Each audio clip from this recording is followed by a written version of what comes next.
Welcome back. So we'll look at, when we get into the chemistry review booklet, the first type of scenarios we look at are ionic compounds. So we'll look at that first, do a bunch of examples, use the pink periodic table booklet, and see if we'll be on our way. So first of all, let's look at, let's see, given the, well, let's start off like this. Let's say, name the given formulas. And we'll just simply call this ionic compounds. Okay, so I'll just think a bunch up here. Let's see, so we'll have this. Let's maybe throw this in there. Let's see, how about, yeah, sure, we'll put that in there. We will put this in here. We'll put that in there. Yeah, we got to throw this one in. And maybe one more here for good measure. Let's see. How about, yeah, why not? Why not? All right. So take a look. So first of all, when looking at our naming sheet there, when looking at the periodic table, we have to identify what type of compound is this. So if you recall going to here, is it ionic or covalent? How do we know? If it begins with the metal or the ammonium, it's ionic. And of course, you know it's a metal if it is an element that's from the left-hand side of the periodic table. So if you look at your periodic table, yeah, sodium's from the left, calcium's from the left, magnesium, iron, ammonium, that's that special case, and aluminum. All right. So when naming these, sodium is what Na is. And if we just simply look, then we can just simply pull these from here, right? So our positive ions are our metals. Sodium, you'll see it on the list here, right there. Sodium, it's Na+. And chloride is Cl-. So it's just simply sodium chloride. So be careful here. Don't just simply call it sodium chlorine. It is actually an ion, because ionic compound involves the transfer of an electron. Now, if we take a look at what is actually going on here, let's grab a different color pen. Sodium is Na+, and chloride is Cl-. So +1, -1, they come together perfectly. So that's why sodium chloride is just simply NaCl. If I look at the next one, Ca actually has a charge of 2+, meaning that for calcium to become stable, it loses 2 electrons to become 2+. Cl, of course, we know is Cl-. So if I have calcium 2+, we could just name it as is without even really doing anything. It's just simply calcium chloride. But the big thing is, why do we have 2 chlorides? So to balance this out, 2 positives needs to balance with 2 negatives. The only way I can get 2 negatives is if I have 2 chloride ions. So the formula tells you how many ions of each you need. And of course, in previous science courses, you may have been shown the shortcut here in which you crisscross charges. So the 2 goes down here to make Cl2, and this 1 goes here to make 1 calcium. We don't usually write the 1 there because, of course, you can see there's 1 calcium. I like to think of it, though, in terms of balancing charges. So Mg, of course, is magnesium, and O is oxide. And if I look them up here on the back of the chart, magnesium is 2+, oxide is 2 negative. So if we take a look there, Mg2 plus and O2 minus, 2 balances 2, So if I have one of each, that works out perfect. Over here, Fe. Fe, if you look it up on the chart, just scroll down until you hit Fe. There's two different versions. There's iron 2 and iron 3. So we're going to have to figure out which version it is we're in fact using. So for now, we can just simply say iron oxide. And for here, we can say iron oxide. But we are going to have to be more specific. With this first one, it is O2 negative. So if I just go over here, O2 negative, I have one of them.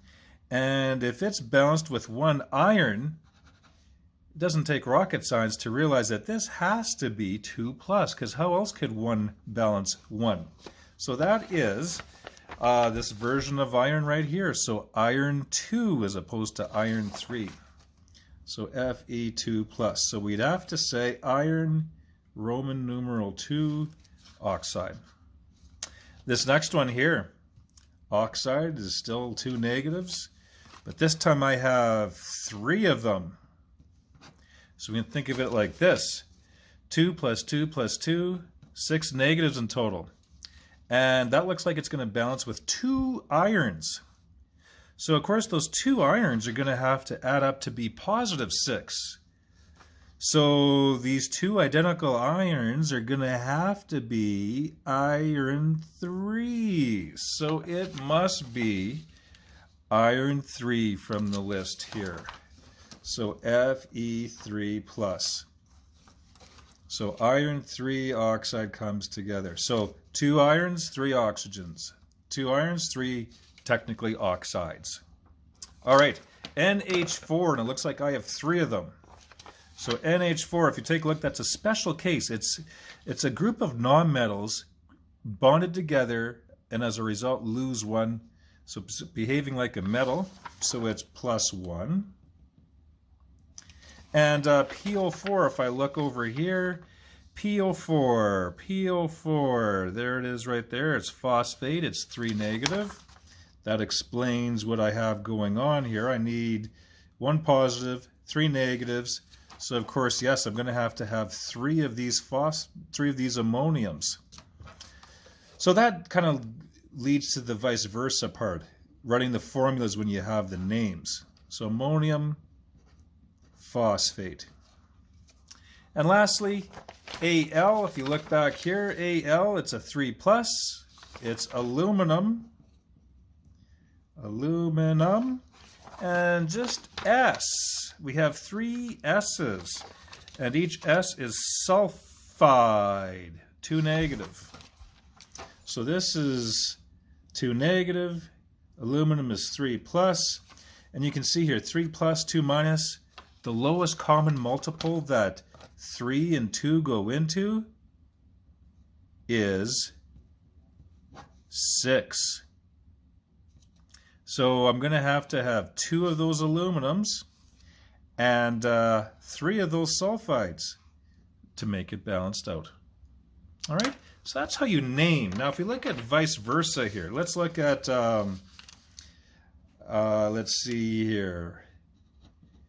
Write the formulas for the given names. So let's see, we'll see what I can do here. I'll make up a bunch here that hopefully we can do. Now again here, back to here, like the options, the different ones, those are the group B's that we have to worry about. Let's see here, so how about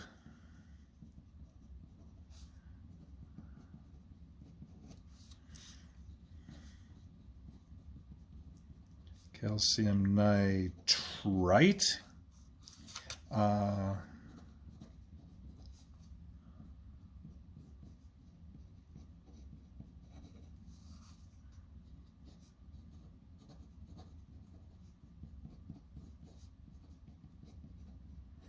Okay, and yeah, we'll throw ammonium in there.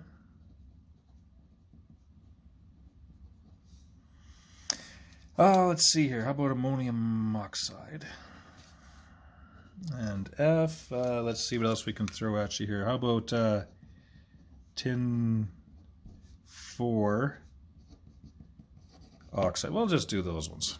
Now this is super. Now again, metal, metal, metal, metal, metal. So they're all ionic compounds. So if I go back to here, yes, we have that. Notice that the positive ion comes first. Is the positive ion ammonium? Then we just look at the negative ion. If it's just one, mono means just one, we just simply add the "ide" ending, and of course that's already given to. Or if it's polyatomic, again, we just use the last side of the sheet again. Now if it's a type A, so your A group, they just have one type of positive ion, so we just simply name it. But of course, if it's the B group, as we saw, there's different options there for the B groups. So we could have coal, iron 2 or iron 3, nickel 2, nickel 3, etc. So we have to be a little careful with that. So just looking at our chart, what I would do when doing it vice versa, just simply grab the ions from this back page, and you'll get to know these the more practice that you get. So potassium's K+, nitrate is NO3 negative. So again, just simply pull these from there. Nitrate versus nitrite. Of course, you can find that here. Here's nitrite, NO2 negative, and nitrite, NO3 negative. So be careful with that. Copper 1, we're told what's to be used there, +1, +2. Sulfide, nitrate again, ammonium oxide. Tin 4 is SN4+, and oxide is 2 negative. So if we take a look here, let's see, +1, -1. So we need 1 potassium for every 1 nitrate. Notice we don't use the negatives or positives in the formula. The formula just simply tells you how many of each ion is required. Over here, 2 positives, 1 negative. So we're going to have a second one there, right? 2 positives, 2 negatives. So calcium nitrate. We need to have 2 of the, nitrite, NO2. And we have to have 2 of them. Now, we use a little subscript here to make more, but of course this looks like a 22, so we have to ensure that that 2 applies to the whole thing, and we do that by using a set of brackets. Similarly, back in math class, use a set of brackets if you want the monomial to apply to a binomial. Very similar here. Copper 1, sulfide 2 negative, so of course, yes, I'm going to have a second copper here to make this balance. Over here, copper is worth 2, nitrate's worth -1, so yes, I'm going to have 2 of those nitrates. I need 2 of them. And of course, that looks awkward until you put that bracket in. Ammonium. Oxide. Oxide's worth 2, each ammonium's worth 1. So we're going to have 2 sets of the ammonium ion. So just simply like that. SN, 4+ versus oxide. So those of you that use that crisscross method, be careful here, because if you crisscross, you put the 2 there, you put the 4 there, you're going to get SN2O4, but you have to reduce that down. Divide those each by 2, SNO2. See, it's better to look at charge balancing. 4 positives, can I make 4 positives here? You betcha, by having a second oxygen. So 1 tin and 2 oxides. And notice we get the formula being the same. All right, so that is kind of a rundown for ionic compounds. And in class, I'll likely assign a bunch from here. I'll assign some. So pay attention which ones I get you to circle. I'll get you to look at the ones that begin with metal first of all. So here's the formula. You say the name. And then, of course, later on, we have it vice versa over here. You have the name, write the formula. So whatever ones I assign in class, make sure you do those. Check your answers. And hopefully you'll be okay. All right. We'll see you again.